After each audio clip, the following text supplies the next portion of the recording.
Hello, my name is Lizzie, and this is Lizzie's Literary Life, and today we are beginning my Women's Prize for Fiction 2023 vlog series.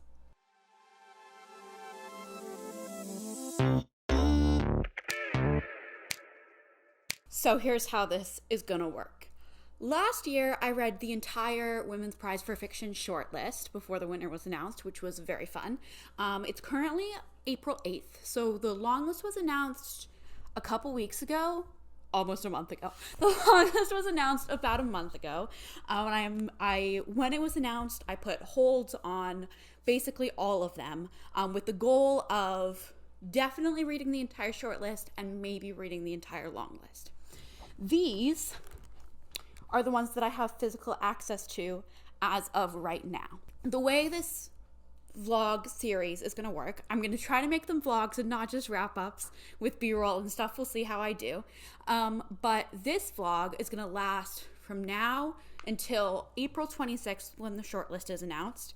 And I'm going to read just as many as I can. We'll react to the shortlist announcement together. You'll see this shortly after April 26th. Between April 26th and probably the end of May is going to be my goal.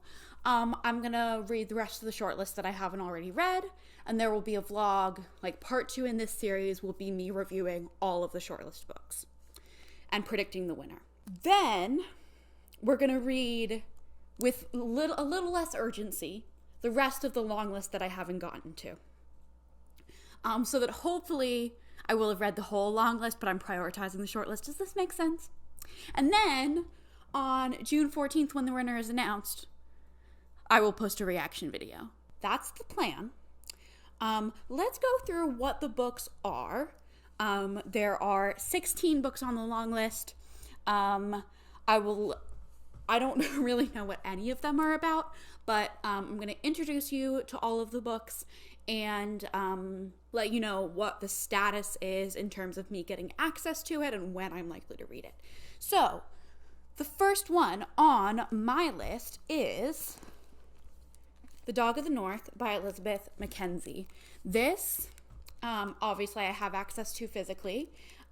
This is the most, I don't really know. I feel like this is about, a road trip, and it, feels very, I don't know how to say this without sounding like I'm insulting it when I genuinely am not, but it feels very women's fiction, a novel type thing, which is just less of the Women's Prize vibe. But I'm optimistic. I think it's going to be good. Then there is Stone Blind by Natalie Haynes, which is a Medusa retelling. Here it is.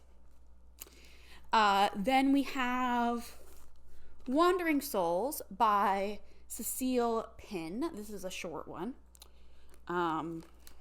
Pretty big text too. This one should be quick. Have no idea what it's about, but I like this cover. The moon thing is cool. And I like that it's short. Then we have The Bandit Queens by Perini Schroff. This one I'm definitely really excited about. I've heard it described as Finlay Donovan, but literary, which sounds incredible. I can't really remember what the plot is at this point. I used to know, but I'm really excited about this one. It seems very fun. Then we have Trespasses by Louise Kennedy. This is an Irish book, Northern Ireland during the Troubles. Yeah, I don't know much about it, but here's the cover. It's a library book, so we've got our shiny cover. And then the ones that are available on Libby as an ebook or audiobook whenever I decide to get to them are Memphis by Tara M. Stringfellow, Glory by No Violet Bulawayo, Homesick by Jennifer Croft. Those are the 3 that are available on Libby whenever I'm ready for them. The next 3 I have holds on at my physical library. So Pod by Laline Paul, which is the dolphin one, which seems so weird, but I'm really excited about it. It's from the perspective of a dolphin. And that one should be coming in soon. Cursed Bread by Sophie McIntosh should also be coming in soon, physically. Demon Copperhead by Barbara Kingsolver. This one has a crazy long hold list. And I think it's pretty likely to make the shortlist. So if I don't get it, maybe I'll get it, but it's literally, I'm hold like number 200, and I've had the hold for a month. Like, I started at like number 400 on the hold list, which is insane. And there are like a lot of copies, but like crazy. Like, I've never seen a hold list that long for a physical book in my library system. So we'll see if I get that one through the library. If I don't and it makes the shortlist, I'll probably buy it. And then there's one that is coming to Libby soon. Like, it's set to release on Libby as an ebook in a couple weeks, and that's Fire Rush by Jacqueline Crooks. And then there's one more physical that I'm not going to show you yet because I'm talking about it last. The other three, there are three that I don't have a source for. If I want to read them, I have to buy them. And I definitely have, so one of them, the first one is Black Butterflies by Priscilla Morris. I really want to read that one because it's about Sarajevo. And I read another book about Sarajevo and really liked it. So I definitely am interested in reading that one. I'll probably buy it. The other two I might buy, but might not. Definitely will buy if they make the short list, but I think they're less likely to, are I'm a Fan by Sheena Patel and Children of Paradise by Camilla Grudova. The annoying thing is that Book Depository, which is like probably the cheapest place to get them right now, is closing literally like hours before the shortlist is announced. So like, I have to order them before the shortlist announcement. So I'm still kind of deciding whether I'm going to order them or not. And then the last one, which I saved for last because I've already started it, is The Marriage Portrait by Maggie O'Farrell. Maggie O'Farrell is the author of Hamnet, which I read recently, and it won the Women's Prize. So I think it's definitely shortlist likely. And now that I've introduced you to all the books, we're just going to jump into talking about this one. This is a historical fiction set in Italy in 1550s. It's about a daughter of the Duke of Florence, called Lucrezia, who is like kind of a wild child, and she ends up getting married when she's 15 to the Duke of Ferrara. She gets married to the Duke of Ferrara, and a year later she is dead. And it says in the like little historical note, like what this was inspired by. It says, in 1560, 15-year-old Lucrezia di Cosimo de' Medici left Florence to begin her married life with Alfonso II d'Este, Duke of Ferrara. Less than a year later, she would be dead. The official cause of her death was given as putrid fever, but it was rumored that she had been murdered by her husband.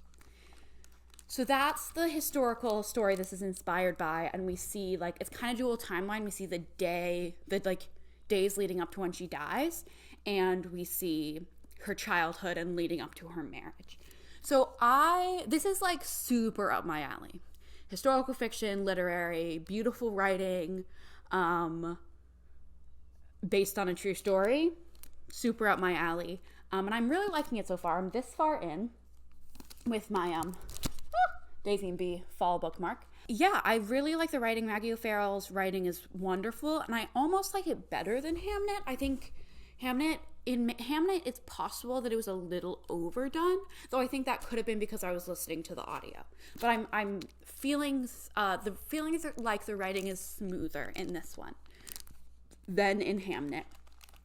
And it's definitely intriguing. Like, I want to know if he kills her at the most basic level, but also, like, there's all sorts of little intrigues. It's moving faster than I thought it would. I was expecting to spend more time in her childhood before her marriage. I don't know if that means we're going to spend a lot of time in the year that she was married before she dies, but it's got the tiger stripes because, like, there's a tiger that's like thematic in this story. And I definitely am a fan so far. I will probably check in once I've finished. But yeah, very promising start to this long list. Okay, I've been sitting outside all day reading because it's Easter, and that means it's spring, which means it's warm enough to sit outside and read. And it is warm enough. It's warm enough in the sun. But I'm excited for it to get even warmer and continue reading outside. You'll hopefully see a lot of that in this vlog. But I finished The Marriage Portrait by Maggie O'Farrell, and I really enjoyed it. This is like, what am I going to say? It was really solid. Like, it was really good. For some reason, I didn't, like, emotionally love it. Like, it didn't have that effect on me, so I can't give it more than 4 stars.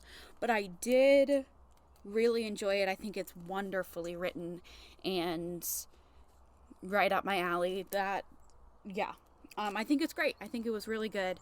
I think it's definitely a strong contender for the shortlist just because of who the author is, but also because I think it was very good and also has pretty wide appeal, I think, in terms of literary, historical, fiction world. So yeah, definitely a great start to my reading of the long list, and I am excited to see what I will pick up next. So it is like over a week later since I finished The Marriage Portrait. Shortly after I finished The Marriage Portrait, I started The Bandit Queens, by Preeti Shroff, which is one of the Women's Prize books that I was actually most excited and like intrigued about, because it's like, the tagline is like, she didn't kill her husband, but why not let everyone believe she did?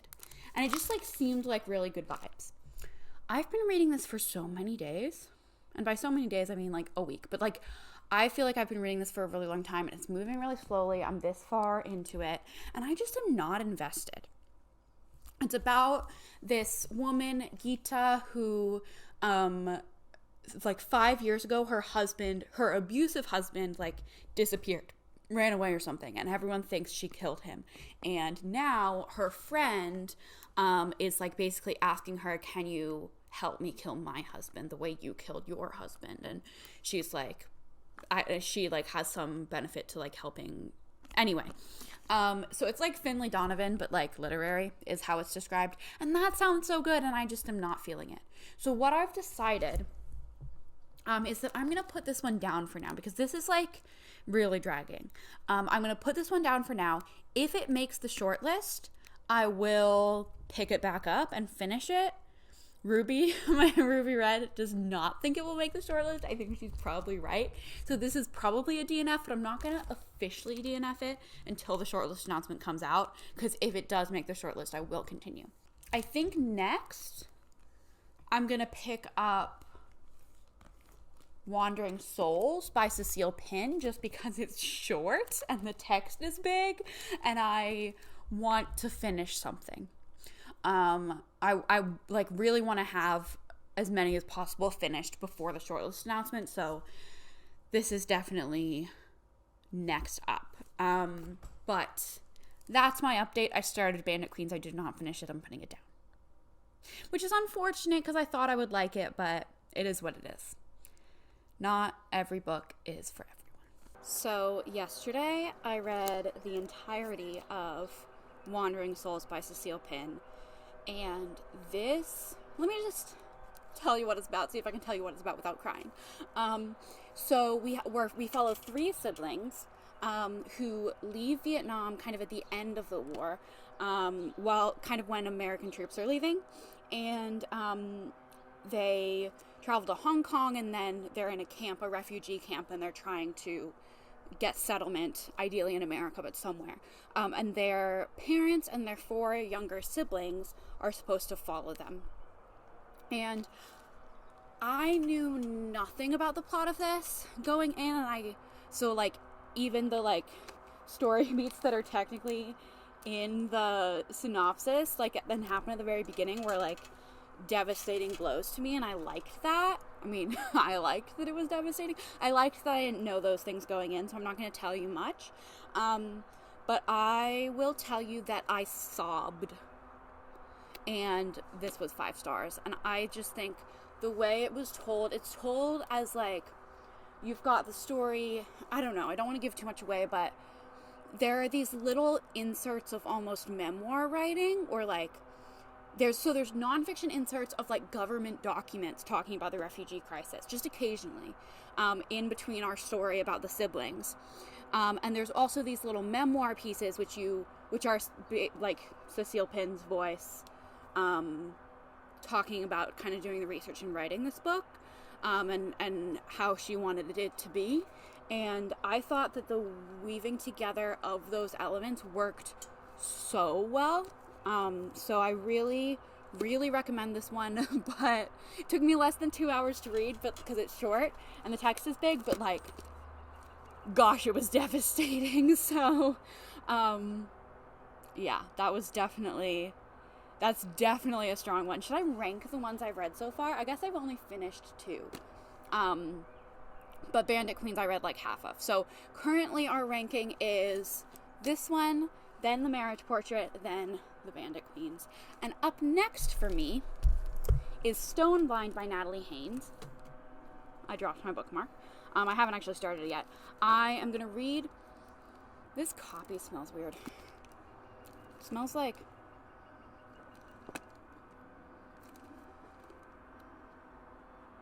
I don't know what it smells like, but it smells kind of weird. Anyway, this is a Medusa retelling by Natalie Haynes. I read 1,000 Ships by Natalie Haynes and did not love it. So, but I know this story really well, partially because I just read, and I have it right here, I just read The Shadow of Perseus, which I did not like very much, but I just read this book and I'm about to read this book, so it's the myth, or like this version of the myth is like fresh in my memory, so that's interesting to like read them in direct comparison. But the text is pretty big. It's like chunky, but the text is pretty big, so I don't know how long it'll take me to read, but I am excited about this one. I am a Greek myth girly usually, so looking forward to this, and I will check in when I have some thoughts. We are back in the sunshine for another Women's Prize Long List book review. Yesterday, I read the entirety of Stone Blind by Natalie Haynes. It took me about 3 hours. It's a retelling of the Medusa story, Medusa, Perseus, the whole shebang. It's told in Natalie Haynes' way, where she like follows 1 million characters in lots of little very short chapters, and I think that style worked a lot better here than in 1,000 Ships. I think 1,000 Ships felt too disjointed with too many characters, whereas this like still felt cohesive even though we had 1 million different perspectives. I generally liked it. I didn't love it. I didn't like Andromeda's characterization very much, but you know, that's okay. It was a Greek myth retelling. It is what it is. I'm gonna give it 3.5 stars, and it's going in the ranking between The Marriage Portrait and The Bandit Queens, and I don't think this one's likely to make the shortlist. Well, the thing is though, 1,000 Ships was shortlisted in 2019, so I don't know, maybe, but I don't know. Was it 2020? 1,000 Ships was shortlisted in 2020, but I feel like since it's very similar to 1,000 Ships, so I doubt that it's going to be shortlisted because I don't think it's something too new at this point. And I thought it was just okay. Like good, but like not exceptional. So far the only one that's like blown me away has been Wandering Souls. I did really like The Marriage Portrait, but Wandering Souls was like incredible. So I'm really waiting for more that are incredible. Up next is Homesick by Jennifer Croft. I've actually started it. I'm this far through. The thing that's weird about this one is that this version is a memoir that was published in 2019, which means it's very much not eligible for the prize because it has to be fiction and released in the last year for it to be nominated. So I think I haven't like done a lot of research onto what the differences are between the 2019 version and the re-release. I know that the re-release is like, it was a 2023 re-release. Maybe it was a retranslation because I know this is a translated work. But it's like more fiction. I don't really know what the difference is. I haven't done a lot of research because I don't want to get spoiled. I want to read this first and then kind of figure out what the differences are and why it was re-released and why it's eligible for the prize now. But it's got a lot of photographs in it, which is fun. And I am enjoying it. I'm enjoying it well enough. We'll see. So I will check in once I've finished this, probably later today, because this one's short and quick. So, okay. So I have finished Homesick by Jennifer Croft. And I'm very conflicted and confused. Ruby says she cannot explain it to me. Okay. I'm gonna wait for Ruby's explanation and then see if that helps. I'm sure it will. She's very helpful. Okay, hello. I'm inside to film this clip because my neighbor just came out on her balcony that's adjacent to mine, and I feel awkward filming when she's right there. So I will could go back outside to read, but I'm gonna film this clip here. Ruby did explain it to me. So here's my understanding.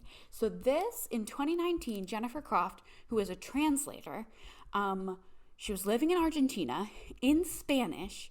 She started writing a fiction story about two sisters, Zoe and Amy. And then she kind of realized, hey, like, I'm really writing about my relationship with my sister.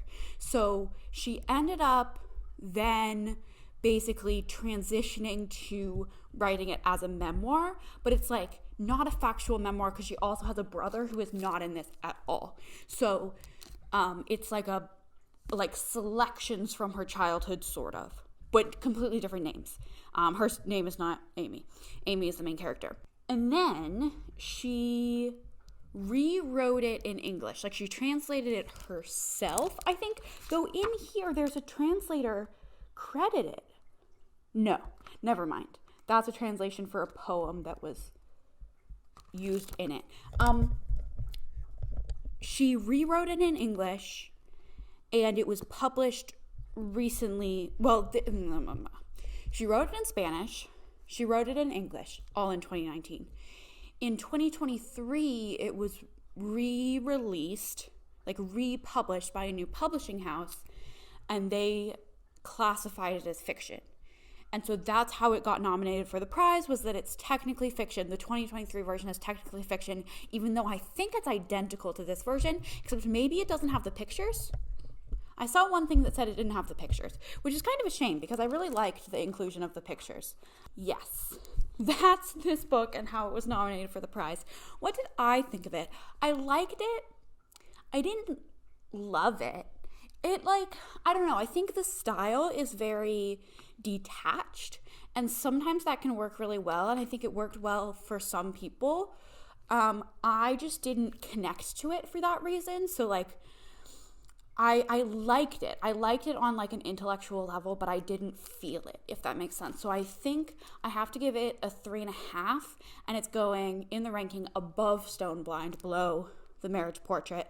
I don't think this is going to be shortlisted just because it's such a weird, like, it's so close to not being eligible to be nominated that it's, like, kind of interesting that it was, since it's, like, sort of a memoir. I mean, my copy says a memoir, but also this is the 2019 publication. It's very confusing and I don't really understand, but I did enjoy my time reading it. But I didn't love it. I didn't, like, emotionally connect to it, and that's why it's just so for me. That's Homesick. It's about two sisters, and you can look up what it's about if you want to read it, or don't look it up. I didn't know what it was about. I never know what books are about before I read them. Up next for me today is Trespasses by Louise Kennedy, which is the one about the Troubles, the Irish Troubles. And yeah, I'm going to get going. I'm going to pick a bookmark that matches it, and then I'm going to read it. And that's what's next for me. I hope you enjoy when I update you in a moment. Okay, it's been a couple days, and it is high time for an update. It is the 24th, which means we are 2 days until the shortlist announcement. So my goal was to read 8 or attempt, like, I'm allowing DNFs, attempt 8, half of the list before the shortlist comes out. I will tell you where we're at the end of this clip. Here are the updates. I think last I spoke to you, I said I was going to start Trespasses, and I did. And I got this far into it, so just about halfway. And I really am not enjoying it. Like, Bandit Queens I wasn't enjoying, but like, I don't know, I guess it wasn't really the right time. This, I think, is just really not for me. Also not the best time, like, because I was reading a lot, and I don't know. But it is, like, Sally Rooney, but historical, and, like, even more, like, vague? I don't know if vague is the right word. Like, it's like almost, it feels almost stream of consciousness-y, like, but not in a good way. I know. Okay, I think this is a great book for some people. I did not like it. So if it makes the shortlist, I will pick it back up and finish it. But I also just was not interested in the plot. It's about the Troubles in Northern Ireland, which is a great setting, and I am totally interested in reading a book about that time. But it has a very, like, it's about this woman who I thought she was older. Like, I felt like she was being characterized as being older, and then it turns out she's like 24. So that was like jarring for me. But she's a teacher. She lives with her mother, who's an alcoholic. So she like is taking care of her mother, and she falls in love with this guy and is like having an affair with this guy. And I just don't like books about affairs, I guess. I don't like books about affairs. I find them boring. So yeah, I did not like this one. This one is going at the bottom of my list so far. Yeah, just, I gave it a try. Not for me. And then I picked up The Dog of the North by Elizabeth Mackenzie. And this one I barely started. I read like one chapter. And I just, again, if it makes the shortlist, I will finish it. I don't think I'm going to like it. I want to prioritize reading more, like trying more of them before the shortlist announcement rather than like struggling through this one. So again, I'm putting it down temporarily unless it makes the shortlist. It's not the type of book I would read. I would pick up on my own. The like woman in her 30s going through a divorce, kind of finding herself. It's like supposed to be funny. I didn't find the humor very funny. And I just didn't connect with our character right away. I don't know. I'm not going to judge it too harshly just because I literally read one chapter, but I don't think it's worth it for me to spend the time on right now. So I'm putting that one down as well. So at this point, I have attempted 7. I've finished 4, which is not a great track record, but you know, it is what it is. It is what it is. I will rank them all for you. I feel like I can't put this in a ranking because I really barely started it. But of the 6, I will rank them for you. They go Wandering Souls at the top, Marriage Portrait, Homesick, Stone Blind, Bandit Queens, Trespasses. Dog of the North goes somewhere in there, but I barely started it. Next up, my ambitious goal for the next literally 2 days is to read Memphis, which is I picked because it's short and I have it on my Kindle, and so that's definitely the goal. And potentially Fire Rush. I have that one on Kindle and audio. It's also not too long, so hopefully I can maybe get that one read as well. But I want to attempt both of those before Wednesday. I might not, I don't know. If I finish Memphis, then I'll update you, or Fire Rush, I'll update you. But otherwise, it's possible that the next clip you'll see from me is on shortlist day, giving you my final predictions and reactions, and then you'll see this video shortly after that. Okay, good morning. It is Wednesday, April 26th. at 6 a.m. I have my breakfast, I have my coffee, I have my women's prize shortlist. I'm talking quietly because Abby's still asleep, so hopefully you can hear me. I have not looked at it yet. I need to tell you my predictions first. I'm also really hungry, so I'm just gonna take a bite of my yogurt and bananas. So first, a quick reading update. I did not finish another book, but I did start Memphis, and I really like it so far. I think the writing is beautiful. I think it has I'm just adjusting my camera. I think it has a pretty solid chance of making the shortlist. That being said, my official predictions before I look. I think the shortlist, and this is like partly like realistic predictions and partly wishful thinking. I think the official shortlist, my official shortlist prediction is Demon Copperhead. I think I'll be really surprised if that doesn't make it, just because everyone thinks it's going to make it, and Barbara Kingsolver won before and everything. The Marriage Portrait, kind of same deal. Also, it was good. I liked it. Wandering Souls, my personal favorite so far. I think it's brilliant, and I think if it doesn't make the list, I'll be really disappointed. Memphis, I think, has a good shot. I just think it's good. I think it's going to be like up there in some of the best I've read so far, and I really want to finish it. And then we have two little wishful thinking ones, which are the two that I haven't read yet, but I'm really, really excited for. And those are Black Butterflies and Pod. I'm so excited for Pod. Oh my goodness. What a wild ride it's going to be. And so I really want to make it the short list so I have an excuse to vlog reading it. Okay, we're going to look. They sent me an email. I didn't look at it. Drum roll, please.